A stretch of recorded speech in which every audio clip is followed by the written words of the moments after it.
Iron Lad is coming to Marvel Snap, and it's supposed to be, according to, well, many of us at this point, probably one of the most exciting cards to come to the game in a little while. And we've been saying now for months as a content creator community that you should be saving up for the month of May, and this is the first Series 5 drop for the month of May. Welcome on in, folks. For those who do not know, my name is Guest, also known as ItsGuestGaming, and I decided to have a little bit of fun here with Iron Lad. Some of you may remember from back in, honestly, elementary school. Do you remember what an acrostic is? It's those poems that take all those letters and then turn it sideways and then it turns into another thing. So I decided to do that for Iron Lad. So I'm going to present to you 7 different decks for Iron Lad for day 1 to try out and have a little bit of fun with, to see how you feel about Iron Lad and try a couple of different tactics, whether you like destroy, whether you like discard, whether you like meme decks, whatever it is. There's a couple of them. Let's be honest here. We needed a meme deck, so I had to throw that in there. Stay tuned to see which one of these is actually a meme. So let's switch on over here. Ironclad Zoo is first up on this list, where we're trying to take Iron Lad and use it as something that will be beneficial to all cards in some way, shape, or form. Whether you're getting an extra +2 because of the Hawkeye in the deck, more squirrels out onto the battlefield, or protecting all of those 1-drops with armor, he provides a lot of flexibility even if you don't necessarily play him.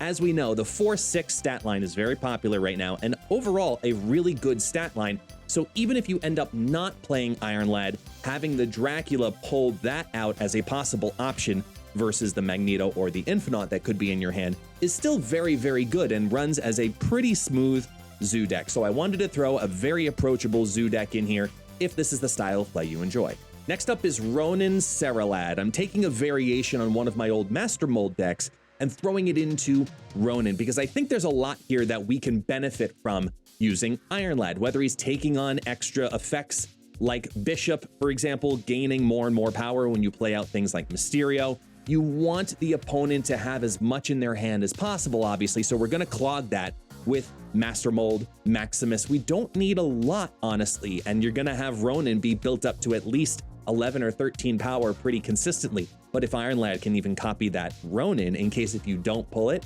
well, he's already got a 3-point head start on Ronin himself, which is always fantastic. If you pull that Sarah card on turn 4 and then Sarah comes out on turn 5, imagine all of the cards that you could potentially pop out there. I did think about Hitmonkey in this style of deck as well. It could be an option that you prefer. If you like that, let me know down in the comments if that's the style of play you might take with, well, the brand new card, Iron Lad. Now we head into the O of ongoing Iron Mat. Hazmat is going to be one of the most popular cards this month, in conjunction with Luke Cage. So get ready to play those, and let's have a little bit of fun with 2 different lines of victory with an ongoing format. You have the Hazmat Luke Cage line to victory, where you're trying to obviously drop that Hazmat on top of Wong to reduce the other side of the battlefield as much as possible. Now throw on top of it all of the other ongoing cards that you could have your Spectrum give a little bit of boost up towards the end. You have your Devil Dino, you have Claw, Super Skrull, who has recently dropped into Pool 3, is a lot more approachable and really can benefit this deck as well with a little bit of extra power from Spectrum. Or you have the line of victory of getting out that Wong, Hazmat, Luke Cage, and then drop the Odin on top of it to super reduce down the opposite side of the battlefield. Let's take advantage of this while we can for the next couple weeks until High Evolutionary comes to the game, because once that happens, every single deck is going to end up running Luke Cage. So let's have a little bit of fun and get a head start on that tactic. Iron Lad may be a 4/6, but that does not discount how important his effect is from a deck like Mr. Negative. Mr. Negative is a little bit controversial at times because you don't know if it's really going to be a successful deck, say, for example, if you don't pull Mr. Negative. But a card like Iron Lad makes that deck a lot stronger, because if you don't pull Iron Lad, chances are you've probably pulled out the Mr. Negative line anyway. Otherwise, Iron Lad pulls out all of these super strong effects in another line as a secondary win condition. So we put in the null Arnim Zola play in here because there's a couple of different ways that you can run this deck. You have the destroy element, for example, with Venom. Venom's going to be able to eat everything. Arnim Zola, if it's especially negatived, like with Null, towards the end of the game, you have some crazy power that you could implement, because Arnim Zolaing if that's even a term, the null towards the end of the game for some extra power in 2 lanes, as it will eat itself, is a really strong line. Plus, you have the Taskmaster Black Panther piece, where imagine if that Iron Lad pulls the Black Panther, now you just went from a 4-6 to a 4-12. Really solid, and worst case scenario, even if he got flipped by Mr. Negative, he'd be the exact same stat line as the Black Panther originally. Magic, of course, is in here to give us another way because we want to get out that Mr. Negative as early as possible, hence Zabu being in the deck. I liked Zabu here versus Psylocke just because there were a couple more 4-drops, so we're going to try that line first. Obviously, this is going to take some testing, and again, let me know down in the comments which lines you preferred in this deck. Then we try to reinforce as much as we can with cards like Taskmaster, for example. We're going to take on that effect of crazy power towards the end of the game. I think Jane Foster might be a little bit too cheeky to go in this direction, but I think for an Iron Lad deck, having 3 different ways to get the Mr. Negative effect out before turn 5, I think that we've got a really, really solid deck here. Next up, a classic deck right now in Marvel Snap, an ongoing Thanos variation. This is my Lockjaw Lanos deck. The only card you really don't want duplicated from Iron Lad would be the She-Hulk.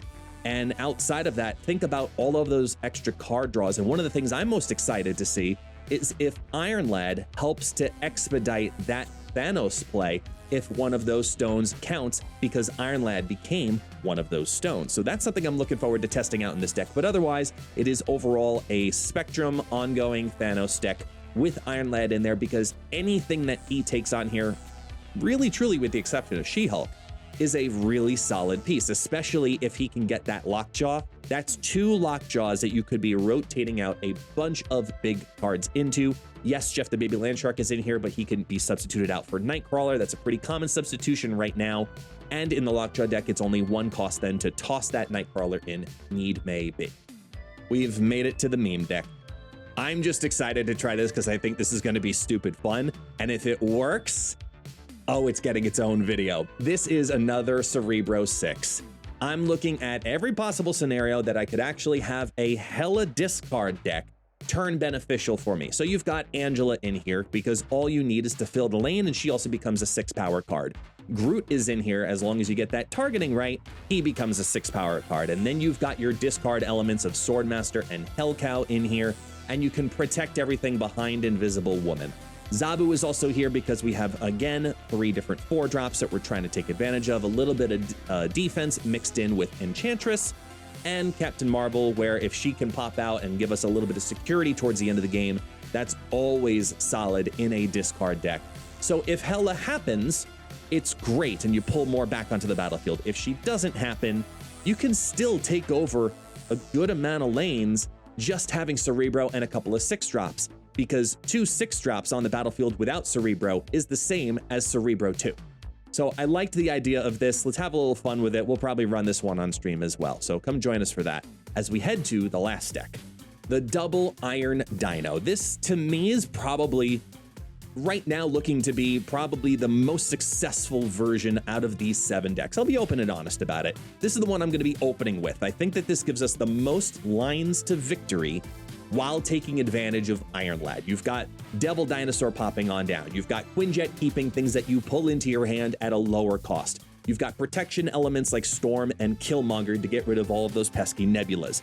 You have Cable pulling cards into your hand, Sentinel pulling cards into your hand, Moon Girl pulling cards into your hand, Nick Fury pulling cards into your hand, so that Collector should be ramping and ramping and ramping right now, and Iron Lad duping up pretty much anything on the battlefield that looks like what we see right now is going to be beneficial for this deck. Whether it's another Devil Dino, whether it's another Collector, another card that pulls cards into your hand, I see win-win-win in this deck, and I'm really looking forward to it. This is going to be a lot of fun to be testing out on Twitch, so I invite you to come join us for that, because Iron Lad is looking to be a really solid card. Which one of these is your favorite option right now? We have a lot to test with this, and again, this is all before Howard the Duck comes to the game, next week, who's going to get its own series of decks and own series of videos. All of these decks you can find in the description or on snap.fan. May is going to be a very busy month for us, and I am very excited to have you come join us here on the guest list. Thank you so much for joining me today. For those who do not know, once again, my name is Guest, also known as ItsGuestGaming,